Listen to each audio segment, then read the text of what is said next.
On repart, les amis. On en reparlera ensemble de l'ensemble de ce débat passionnant. Aziz, à chaque fois, je te le dis, d'ailleurs, à chaque fois, ça m'ennuie un peu de parler d'immigration quand tu arrives, voilà. Mais en même temps, tu es aussi celui qui réfléchit au plus. Oui, j'ai mis Passion triste. Alors, c'est un très beau titre. J'ai trouvé très beau titre d'un éditorial des Échos, je crois, ce matin, Passion triste. En fait, je te l'ai envoyé d'ailleurs, en regardant sur le téléphone portable l'application du journal Le Monde, j'en ai fait une capture d'écran. Je ne sais pas si on va voir la capture d'écran. Alors c'est un peu petit, mais donc. En fait, le prisme du truc, donc là, on est au moment, ça doit être lundi ou mardi, quand LR a déposé rendu public ses projets de loi. Et en fait, le seul sujet finalement sur lequel les journalistes s'accrochent, c'est le gouvernement cherche à s'extirper du piège tendu par les Républicains. Et à l'intérieur, je ne sais pas si on le voit là, à l'intérieur, tu as un commentaire sur ça va être la grande foire au n'importe quoi si on laisse ce texte arriver devant l'Assemblée nationale. Vu les enjeux que tu nous décris, Aziz, avec passion, notamment sur le travail, notamment sur l'ensemble de ceux qui aujourd'hui pourraient venir renforcer la machine de production du site France. J'ai trouvé que c'était pas à la hauteur des enjeux, quoi. Voilà, et que c'est jamais à la hauteur des enjeux, en fait, le débat. Ce sujet-là, il est toujours évidemment touchy, et ça dépend évidemment le prisme par lequel tu regardes. Si tu es dans un parti politique, tu joues sur les passions et donc forcément tu vas passionner et pousser au maximum sur le sujet. Si, comme nous, autour de la table, tu es raisonné et que tu regardes cette immigration comme une question d'abord de ressources humaines, comme d'abord un outil et un levier pour le développement économique et la croissance économique, forcément c'est pas la même chose. C'est pas la même chose de dire que l'immigration, je vais faire sauter un certain nombre d'élus, c'est 2% de plus dans le PIB.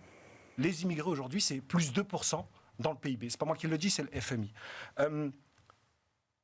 C'est pas beaucoup, 2% dans le PIB, mon cher Aziz, j'aurais pensé plus, moi. Parce que c'est...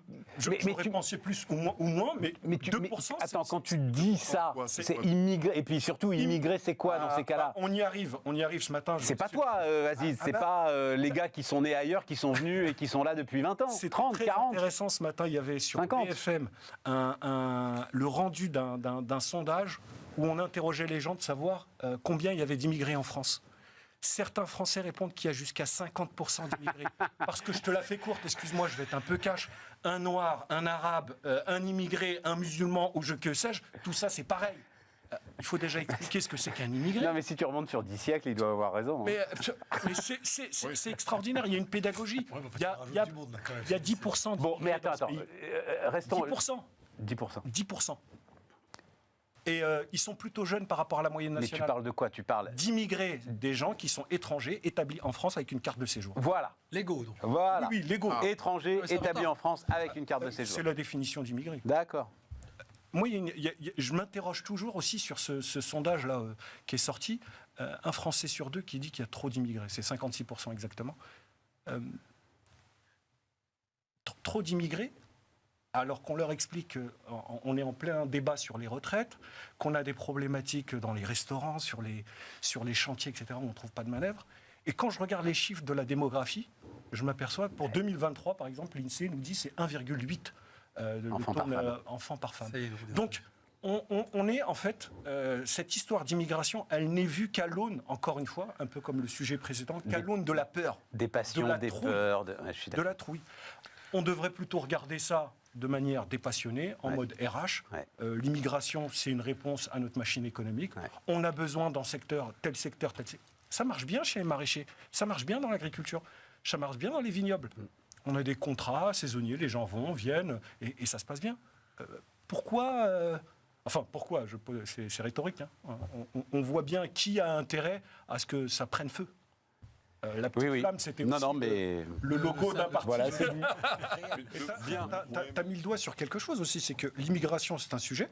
qu'il faut regarder de manière rationnelle. Et après, c'est une fois qu'on a dit on fait venir des immigrés, c'est des conditions d'intégration.